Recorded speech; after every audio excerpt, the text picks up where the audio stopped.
नमस्कार दोस्तों, एक बार फिर से आप सभी का स्वागत है आपके अपने YouTube channel maths by Gajendra Singh पर। दोस्तों, पिछली क्लास में अपन ने देखा था कि सारणिक का जो मान है वह मान अपन कैसे निकालते हैं, और सारणिक के मान को अलग अलग तरीके से निकाल के भी मैंने बताया था कि अपन पंक्ति के हिसाब से भी उसका मान निकाल सकते हैं और स्तंभ के हिसाब से भी अपन उसका मान निकाल सकते हैं। पंक्ति और स्तंभ के हिसाब से अगर अपन मान निकालते हैं तो वह मान बराबर आता है। तो आपको जो सुविधा लगे उस हिसाब से आप मान निकाल सकते हो, लेकिन हमेशा अपन यही निकालते हैं। जो अपनी बुकें हैं उनमें भी वैसे ही बता रखा है कि अपन पहली पंक्ति के अनुसार ही मान निकालते हैं।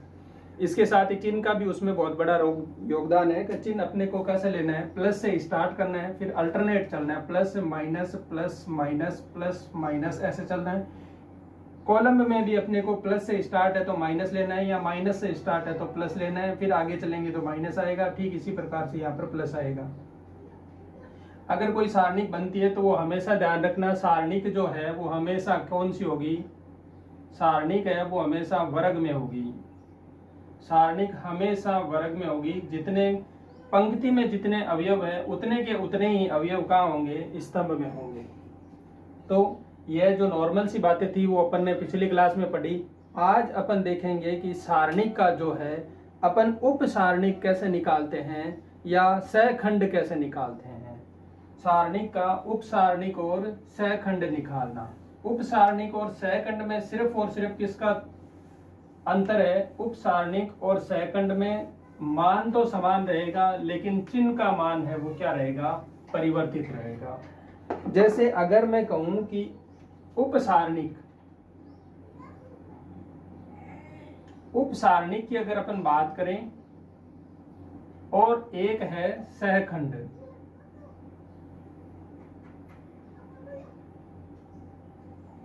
सहखंड और उप सारणिक। उप सारणिक का मतलब तो है माइनर निकालना, मतलब, और सहखंड का मतलब है कोफैक्टर।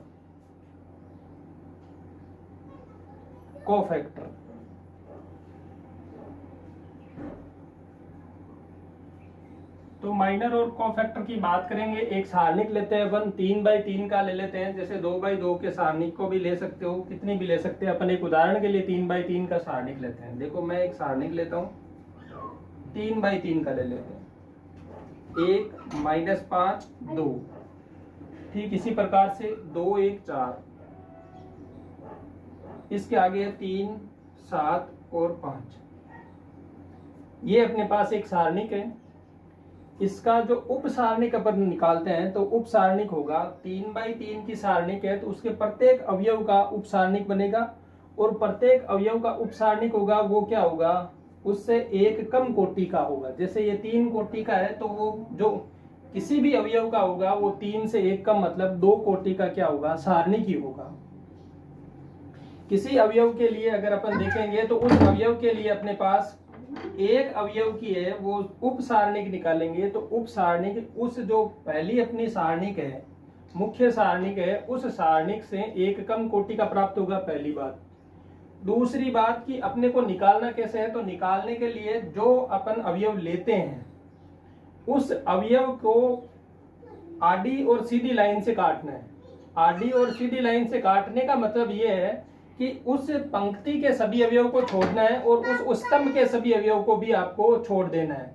तो पंक्ति और स्तंभ के अवयव है वो उनको आप छोड़ते हुए चलेंगे। जैसे मैं कहूं अगर अपन इस एक की बात करूं, इस एक का अगर मैं नाम लिखूंगा तो क्या होगा, ये होगा A11, पहली पंक्ति और पहला स्तंभ। देखो AIJ की मतलब होता है AIJ का मतलब होता है IV पंक्ति और जेवा क्या, स्तंभ। इसमें अवयव में अपन पहले लिखते हैं पंक्ति की संख्या, पहले हो गई पंक्ति, और दूसरी तरफ जो सेकंड ऑर्डर पर लिखते हैं अपन वो होता है स्तंभ। अवयव को लिखने के लिए अपने को पहले पंक्ति की संख्या और दूसरा जो लिखेंगे वो स्तंभ लिखेंगे।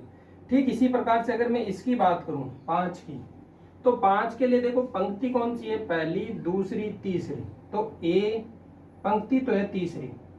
अब मैं खड़ी लाइनें देखूंगा, मतलब स्तंभ देखूंगा, पहला दूसरा और तीसरा, तो तीसरा स्तंभ है, तो A33 हो गया। ठीक इसी प्रकार से अगर 7 की बात करते हैं तो 7 देखो पंक्ति में कौन सी में है, पहली, दूसरी और तीसरी पंक्ति में, मतलब A3 आ गया। अब स्तंभ की बात करेंगे, कौन से स्तंभ में, पहला, दूसरे स्तंभ में, तो दूसरा। यहाँ इस तरफ से संख्या नहीं लेंगे, हम सामने से लेते हुए चलेंगे, तो इसकी होगी तो ये होगा A31, ये होगा A21, क्योंकि दूसरी पंक्ति का क्या है, पहला स्तंभ का अवयव है।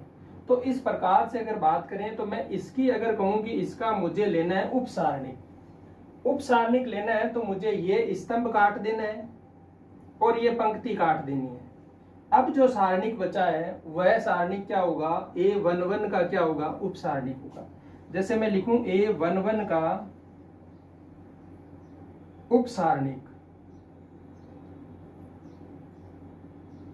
देखो सारणिक का जब अपन ने मान निकाला था उस टाइम भी अपन ने ऐसा ही किया था, किसी भी अवयव का जो अवयव ले रहे थे उस अवयव का पंक्ति और स्तंभ को अपन छोड़ रहे थे और बाकी सभी अवयव से एक सारणी बना के उसका क्या कर रहे थे, उसी अवयव के साथ गुणा कर रहे थे। मतलब ये है कि अगर अवयव और उसका उपसारणिक लेते हो तब तो होगा क्या, उपसारणिक में मान नहीं मिलेगा, लेकिन जब कोफैक्टर की बात करेंगे, सहखंड की बात करेंगे तो वहां से उसका मान मिल जाएगा। अगर चिन्ह के साथ अवयव को लेते हैं और फिर उपसारणिक से गुणा करते हैं तो हमें उससे क्या मिल जाएगा, मान मिल जाएगा। वो आगे अपन देखेंगे अभी। तो A11 का उपसारणिक जो होगा वो क्या होगा, देखो एक सारणिक बनेगी, अब 3 कोटि का है तो 2 कोटि की बनेगी एकम कोटि में, 1 4, यहां से मिलेगा 7 और 5। यह जो होगा A11 का उपसारणिक होगा, या मैं कहूं A11 में 1 अवयव है तो 1 का उपसारणिक हो गया ये। अब देखो 1 2 जगह है, इस वजह से समस्या हो सकती है, आप सोच सकते हो कि ये वाला नहीं है, यहां पर मैं 1 की जगह क्या लिख देता हूं, 8 लिख देता हूं। तो A11 का क्या आ गया, उपसारणिक आ गया। यहां से देखो मान निकालने के लिए वही इनका गुणा करेंगे, 5 माइनस 7 चौके 28, तो ये आ गया माइनस का 23। ये माइनस का 23 आया, वो A का उपसारणिक है। अब जो अपन है वो माइनर को MIJ से अपन प्रदर्शित करते हैं। मैं 1 का उपसारणिक की जगह लिख सकता हूं कि M11 है, वो क्या है, माइनस का 23 है।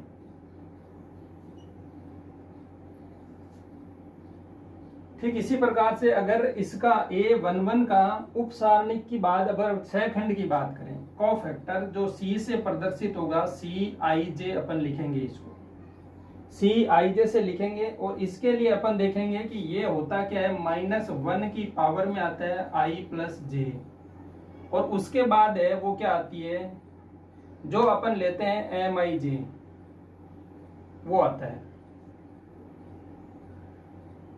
इसमें देखो क्या होगा, जो पहले अवयव की मैं बात कर रहा था, तो पहले अवयव का अपन ने पहले तो निकाल लिया उपसारणिक या माइनर। जो ये माइनर निकालने के बाद अपन क्या करेंगे, इसके साथ चिन्ह का डिसाइड करेंगे, और चिन्ह के लिए मैंने -1 की पावर में लिखा है I+J लिखा है। मतलब अब देखो पहला अवयव है तो A11, I का मान भी 1 है, J का मान भी 1 है।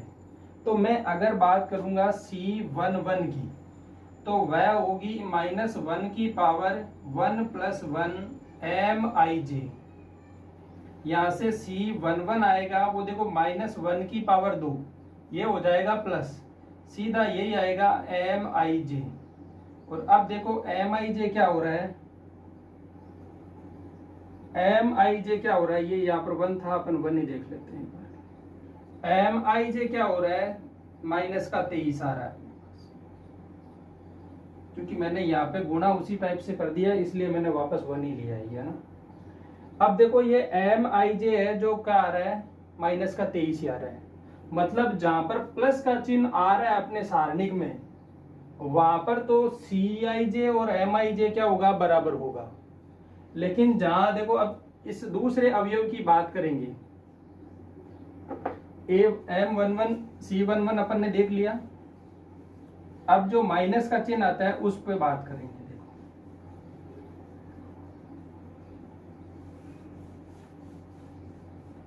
जहां पर आई और आई प्लस जे का योग विषम होगा वहां पर चिन्ह परिवर्तित रहेगा। और वह कब है, देखो अगली, अगर बात करें A12 की, A12 को पढ़ोगे आप तो क्या पढ़ोगे, पहली पंक्ति का और दूसरे स्तंभ का अवयव, या ऐसे पढ़ सकते हो पहली पंक्ति का दूसरा अवयव, पहली पंक्ति ये, इसका दूसरा अवयव, पहला और दूसरा। इसका आप पहले तो करोगे A12 का उपसारणिक, A12 का उपसारणिक जिसे आप क्या कहोगे M12। क्या करोगे, इसको काटोगे और इसको काटोगे, यहां से 2 और 3 है तो ये आ गया 2 और 3, यहां पर है 4 और 5 तो ये आ गया 4 और 5। इनका करो अब गुणा तो देखो M12 क्या मिलेगा, इनका गुणा 10 माइनस इनका गुणा 12 इक्वल टू आ गया माइनस का 2। ये तो आया है M12, उपसारणिक का मान आया है A12 का, M12 आ गया। अब मैं C12 निकालूंगा, और C12 आपको पता है क्या होता है, C12 होता है -1 की power I plus J, MIJ। MIJ का मान तो अपन ने पहले निकाल लिया है माइनस का 2, यहां से अपन देखेंगे तो देखो -1 की पावर 1 प्लस 2, और ये है माइनस का 2। यहां से देखेंगे -1 की पावर 3, -1 को 3 बार गुणा करेंगे तो माइनस आएगा, माइनस माइनस प्लस हो जाता है, और प्लस और माइनस का गुणा माइनस हो जाएगा, तो ये आएगा माइनस, और ये होगा माइनस का 2, तो माइनस माइनस का 2 ये फिर से हो जाएगा प्लस का 2। तो M12 है वो -2 है, और C12 है वो क्या है, 2 है। M12 और C12 में क्या फर्क आ रहा है, सिर्फ चिन्ह का फर्क आ रहा है।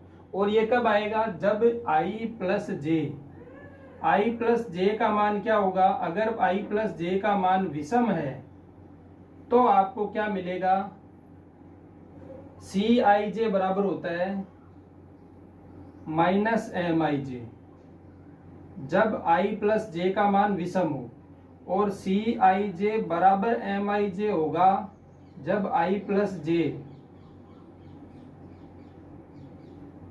जब I प्लस जे क्या हो, सम हो।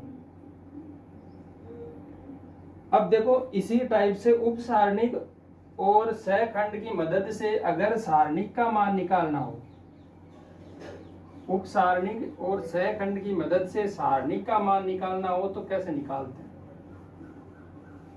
क्योंकि पिछली क्लास में अपन ने सारणिक का मान निकालना देखा था और वह मान निकालना देखा है। अब अगर आपने पहली मैं वहां पे समझाता तो आपको समझ में नहीं आता, क्योंकि आपको उपसारणिक और कोफैक्टर का ही जब पता नहीं हो तो उनसे मान निकालने का तो होगा ही कैसे। देखो एक सारणिक अपन लेते हैं A11, A12, A13, ये होगी A21, A22, A23, ये होगी A31, A32, A33।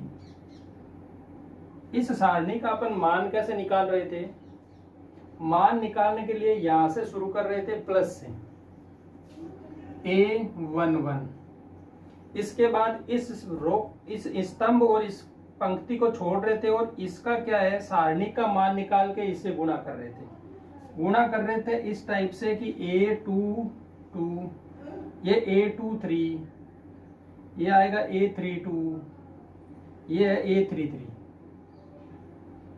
और हमें पता है कि ये क्या होता है, MIJ होता है।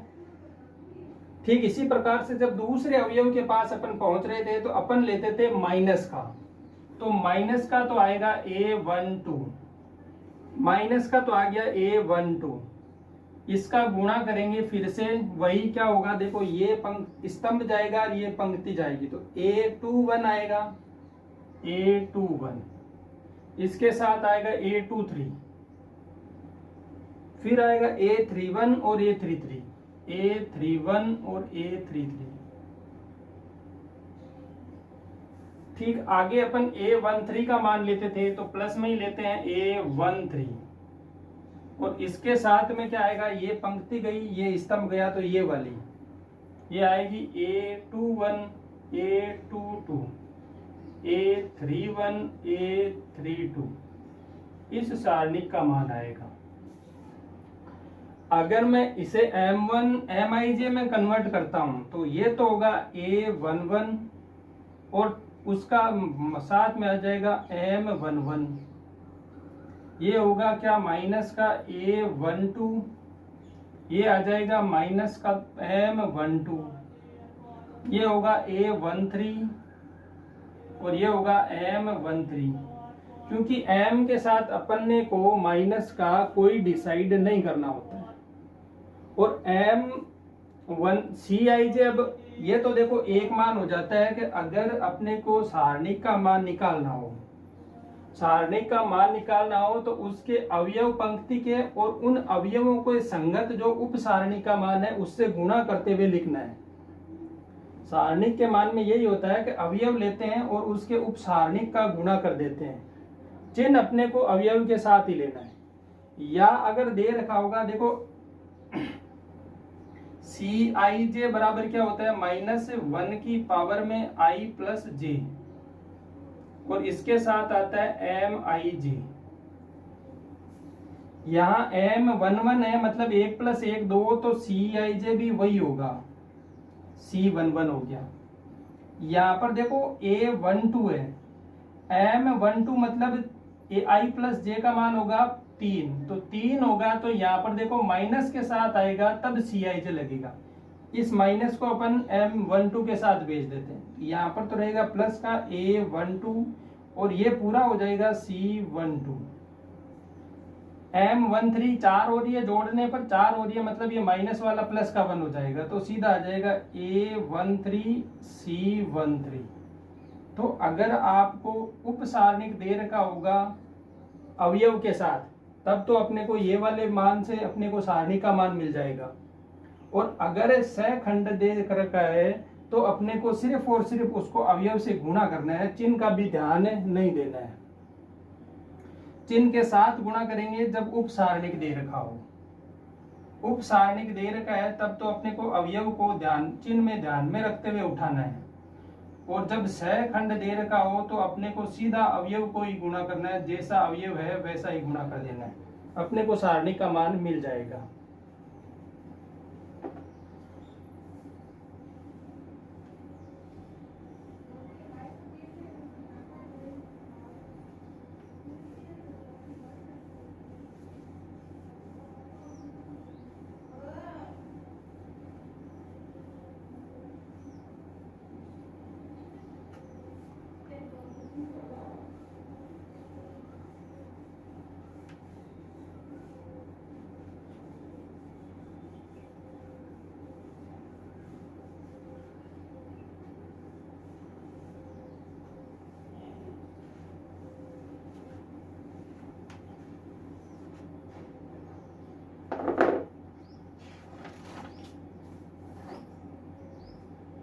अब देखो दो सारणिकों का अगर गुणनफल करना हो, दो सारणिकों का अगर गुणनफल करना है तो उसका गुणनफल अपन पंक्ति को पंक्ति से गुणा करते हुए भी लिख सकते हैं,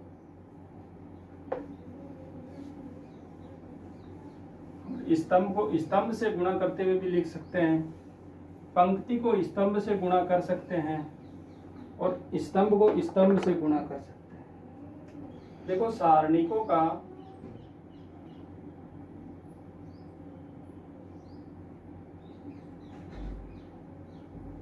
गुणनफल,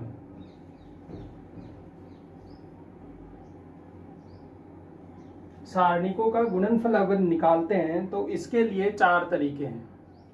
4 तरीके कौन से? पहली बात अपने को पता है सारणी क्या होता है, वर्ग में होता है। वर्ग में होता है तो देखो गुणा के लिए पहला तरीका है कि पंक्ति को पंक्ति से गुणा कर सकते हैं। वर्ग में है तो स्तंभ और पंक्ति की संख्या समान रहेगी, इसलिए अपन पंक्ति को पंक्ति से गुणा कर सकते हैं।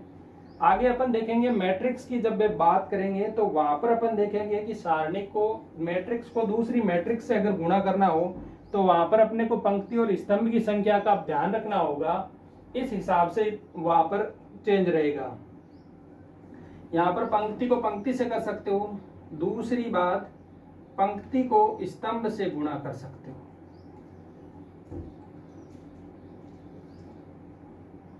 तीसरा तरीका है कि आप स्तंभ को पंक्ति से कर सकते हो गुणा, स्तंभ का गुणा पंक्ति से। और चौथा तरीका है कि स्तंभ का गुणा स्तंभ से।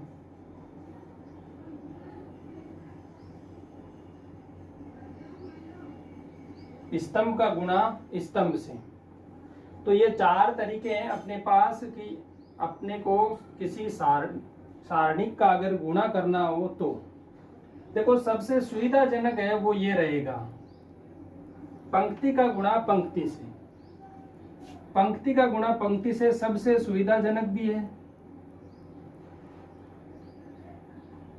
और आरबीएससी में जो दे रखा है उसमें भी इसी टाइप से, जो अपनी बुक है उसमें भी यही दे रखा है कि पंक्ति का पंक्ति से ही गुणा करना है। लेकिन अगर पंक्ति का स्तंभ से करते हैं, स्तंभ का पंक्ति से करते हैं, स्तंभ का स्तंभ से करते हैं तो गुणा में जो सारणी का गुणनफल जो प्राप्त होगा वह सेम प्राप्त होगा आपको। आप चाहे इस तरीके से करो या इस तरीके से गुणा करो या इससे करो या इस तरीके से गुणा करो, इन चारों तरीकों से अगर गुणा करोगे तो जो सारणी के गुणनफल का जो मान आएगा, जो अंक में जो मान आएगा वह मान हमेशा आपको समान मिलेगा। यह नहीं है कि पंक्ति का स्तंभ से गुणा करेंगे तो दूसरा मान आएगा, ऐसा नहीं है। मान चारों तरीकों से एक ही आना है, लेकिन आपको जो तरीका सही लगता है उससे कर सकते हो। अपनी बुक में अगर कोई 11-12 से है तो उसको बुक में है वह तरीका यही दे रखा है, पंक्ति का पंक्ति से गुणनफल। इसी तरीके से बुक के जो उदाहरण है वो दे रखे हैं सभी, तो अपन भी ज्यादातर यही तरीका क्या करेंगे, काम में लेंगे। अब गुणा कैसे करना है वह देखते हैं। एक सारणिक लेते हैं, उसका अपन 2 तरीके से गुणा करके भी देख लेंगे कि समान आता है या नहीं आता है।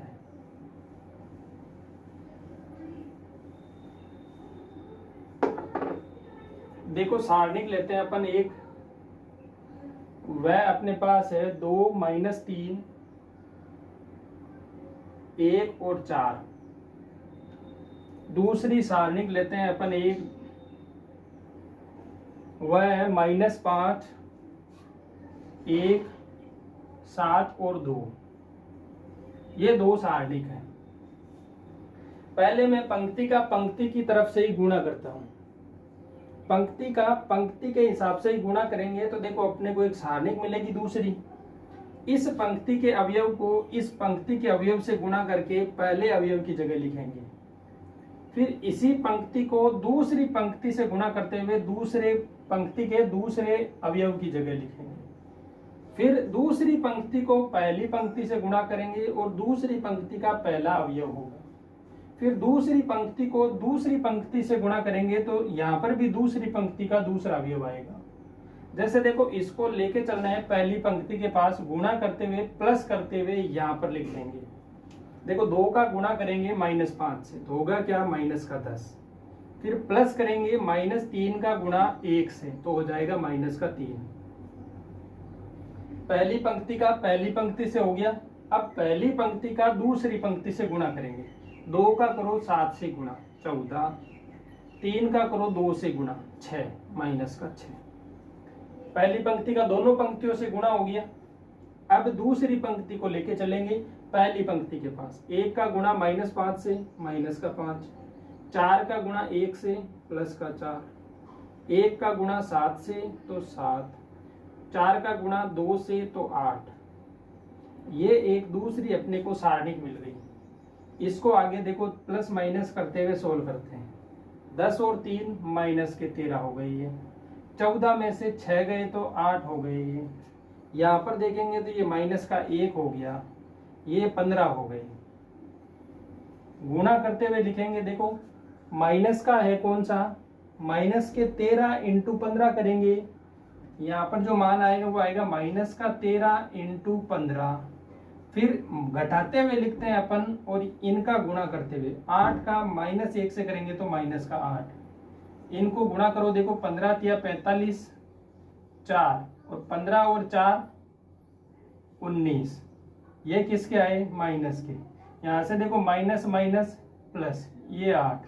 अब देखो 195 और प्लस के 8, मतलब दोनों घटेंगे, जो वैल्यू मिलेगी वो आएगी माइनस की। देखो 8 घटाने हैं माइनस के 195 में से, तो 8 घटाने के लिए देखो पहले तो अपन यहाँ से देखेंगे 5 घटा दो, 5 घटाएंगे 190, यहाँ पर 3 और बच गया, 190 में से 3 घटा दो तो यह आ जाएगा माइनस का 187। यह वैल्यू आ रही है जब अपन पंक्ति को पंक्ति से गुणा कर रहे हैं। अब मैं इसी का गुणा पंक्ति को स्तंभ से गुणा करते हैं। पंक्ति का गुणा स्तंभ से करता हूं। यहां पर एक अपने को सारणिक प्राप्त होगी। देखो पहली पंक्ति को पहले स्तंभ के पास लेके चलेंगे, तो 2 का गुणा -5 से तो माइनस का 10, फिर -3 का गुणा 7 से माइनस का 21, फिर पहली पंक्ति को दूसरे स्तंभ के पास लेके चलेंगे तो 2 का गुणा 1 से 2, -3 का गुणा 2 से तो माइनस का 6, फिर दूसरी पंक्ति को पहले स्तंभ से गुणा कराएंगे, 1 का गुणा -5 से माइनस का 5, फिर 4 का गुणा 7 से तो 28। अब देखो दूसरी पंक्ति को दूसरे स्तंभ से करवाएंगे, 1 का गुणा 1 से 1, 4 का गुणा 2 से 8। अब देखो इसको सॉल्व करते हुए लिखते हैं आगे सारणिक। माइनस का 21 और माइनस का 10, माइनस के 31, 2 में से 6 गए तो माइनस के 4।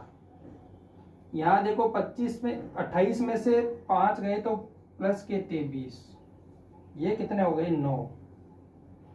देखो सारणिक देखने में समान नहीं लग रही है, देखने में समान नहीं लग रही है, लेकिन इसका अब क्या करेंगे?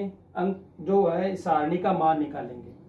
सारणी का मान निकालेंगे, देखो इसको -31 को 9 से गुणा करेंगे, माइनस का है 31, इसका गुणा 9 से, फिर अपन घटाते हैं और इसका गुणा करते हैं, -4 का गुणा 23 से। देखो यहां से करते हैं, ये माइनस तो बाहर रहेगा, 9 और 9 तिया 27, 200 गुणी 80, ये माइनस माइनस क्या हो जाएगा? प्लस। 4 का गुणा 23 से करो, 4 तिया 12, हाथ की 1, 4 दूनी 8 और 1 9। अब घटाओ, देखो 200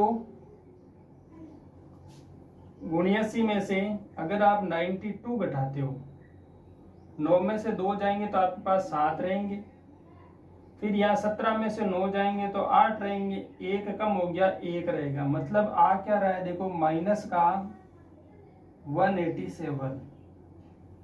अब ये माइनस का 187 और ये भी क्या है? माइनस का 187। तो देखो यहाँ पर तो अपन ने पंक्ति को पंक्ति से गुणा किया था और इसको अपन ने पंक्ति को स्तंभ से गुणा किया था, तो जो सारणी का मान है वो क्या मिला था? समान मिल रहा है। मतलब वो चारों तरीके हैं जिनसे आप गुणा कर सकते हो, गुणा करने पर अपने को क्या मिलेगी?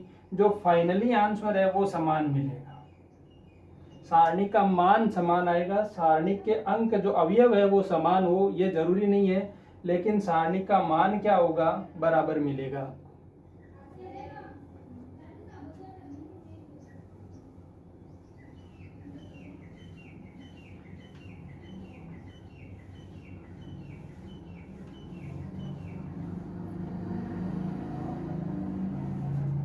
अब देखो अगर अपने पास एक सारणिक दे रखी है और सारणिक के साथ अगर d/dx निकालना हो सारणी का, तो d/dx निकालने के लिए अपने को उसे विकर्ण के साथ है वो क्या करना होगा? विकर्ण के जो अवयव है वो चेंज करते हुए लिख देंगे सीधा, तो अपने पास उसका क्या होगा? सारणिक मिल जाएगा।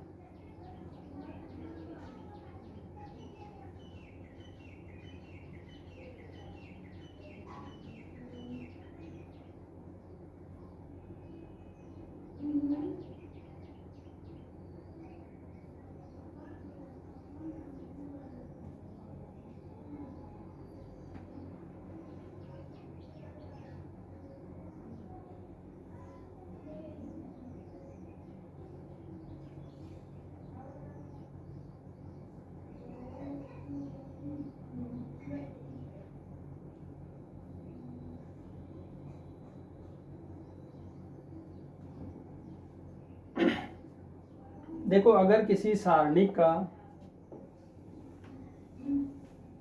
अगर कोई एक सारणिक दे रखी हो आपको, बराबर दे रखा हो एफ ऑफ एक्स, और हमें निकालना हो D by D X of del, ये अगर आपको निकालना हो, अगर डेल का मान अपने को दे रखा होगा, कोई होगी पंक्तियां में, पंक्ति में मान लेते हैं अपन, पंक्ति में दे रखा होगा r1x होगी, r2x होगी और r3x होगी। ये कोई x के मान में कोई फलन होगा जो पंक्ति पहली में होगा, पंक्ति दूसरी में होगा, पंक्ति तीसरी में होगा।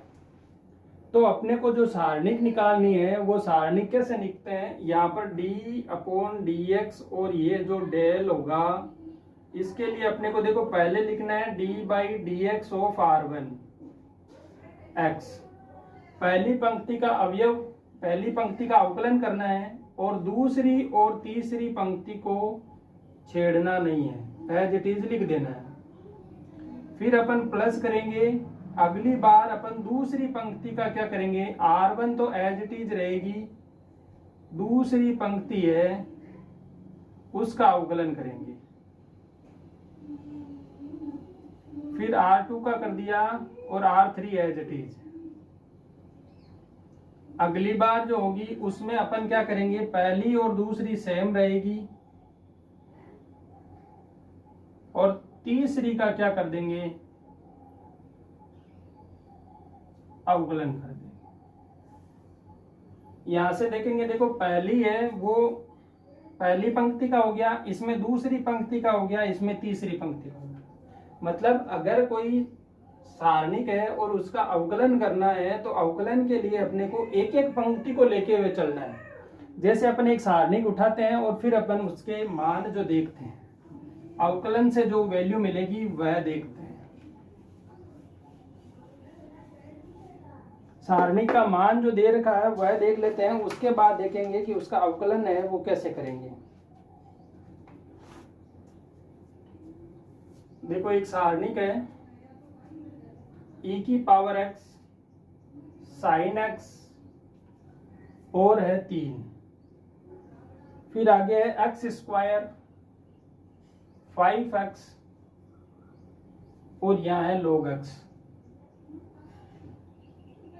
फिर आगे दे रखा है माइनस का 2 एक्स क्यूब और 7, और इस जो डेल है वो अपने को निकालना है डी बाई डी एक्स और डेल, ये आपको निकालना है। तो इसको निकालने के लिए अपने को पहले पहली पंक्ति का क्या करना होगा, पहले करेंगे पहली पंक्ति का अवकलन, यहां से निकालेंगे D by D X of del. 3 सारणिक लिखेंगे, पहली पंक्ति का एक बार के लिए अवकलन कर दो, e की पावर x का e की पावर x, साइन x का हो जाता है cos x, और जो कांस्टेंट है उसका अवकलन हो जाता है 0। दूसरी और तीसरी पंक्ति को एज इट इज लिखना है, तो x square 5x log x, ये हो गया माइनस का 2 x का क्यूब, ये 7 प्लस करेंगे आगे पहली पंक्ति को एज इट इज, तो e की पावर x साइन x और 3 एज इट इज। दूसरी पंक्ति का करेंगे एक्स स्क्वायर का अवकलन 2x, 5x का 5, log x का 1/x, इसी के साथ माइनस 2x क्यूब और 7 एज इट इज, प्लस अब पहली और दूसरी को एज इट इज, तो e की power x sine x 3 as it is आ गया, x square 5x log x, ये एज इट इज है, और जो ये तीसरी पंक्ति होगी वो आ जाएगी अवकलन में माइनस 2 का 0, ये हो जाएगा 3x स्क्वायर और 7 का भी हो जाएगा 0। तो ये क्या इसका हो जाएगा, संपूर्ण अवकलन हो जाएगा।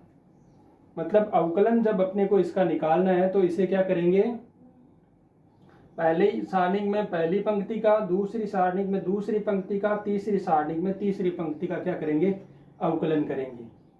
तो अवकलन करने से जो है अपने को ये अवकलन इस टाइप से हो जाएगा।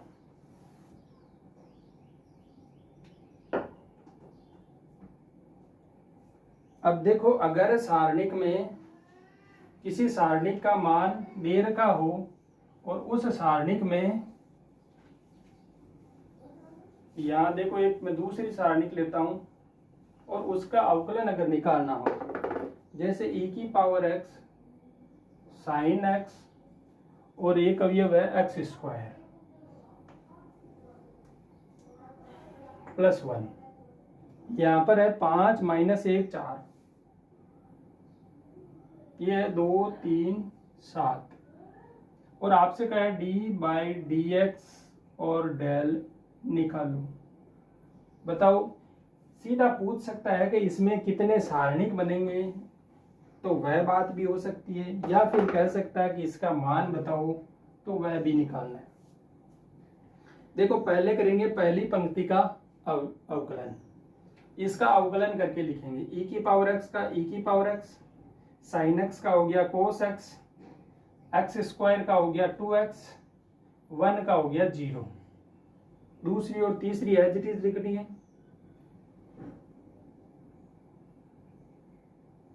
प्लस करते हैं अपन, और पहली पंक्ति को एज इट इज लिखेंगे।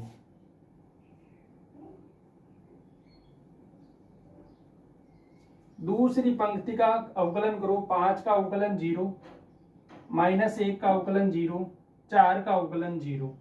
तीसरी पंक्ति को एज इट इज, प्लस यहां पर देखेंगे पहली और दूसरी एज इट इज आएगी, तो e की power x sine x x square plus 1। यहां पर होगी ये दूसरी पंक्ति 5 माइनस 1 4, यहां से देखेंगे 2 का अवकलन 0, 3 का अवकलन 0 और 7 का अवकलन भी क्या 0। अब देखो ये तीनों ही होगी क्या, यहां पर देखेंगे इस सारणी का मान है वो 0 होगा।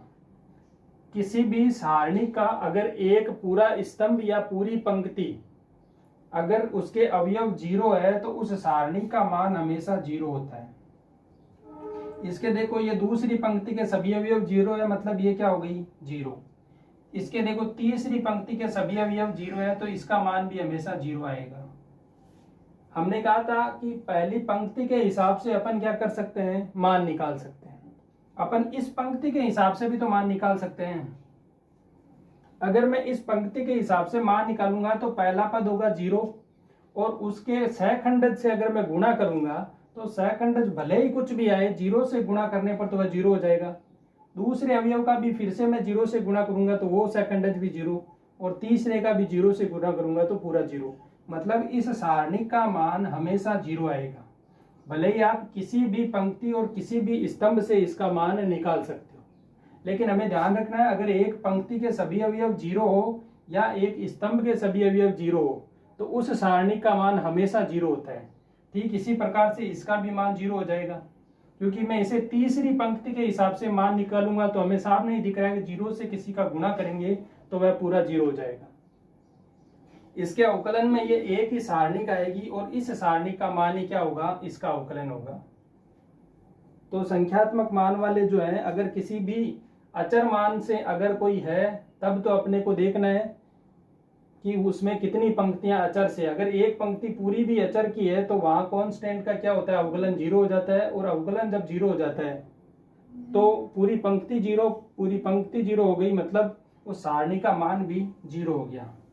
यहाँ पर अगर कोई भी पहली पंक्ति में अगर x का कोई फलन ही नहीं हो, यहाँ पर भी अगर ऐसा होगा, अगर कोई सारणिक इस टाइप की दे रखी है आपको 3 2 1, तो इसका अगर d बाई डी एक्स निकालना है तो वो 0 ही होगा, क्योंकि हमें पता है कि अगर अचर कोई गुणांक है तो उसका जो कांस्टेंट का अवकलन हमेशा 0 होता है, और इसका मान भी एक कांस्टेंट ही मिलेगा, और कांस्टेंट मिलेगा तो उसका जो अवकलन करेंगे वो 0 हो जाएगा।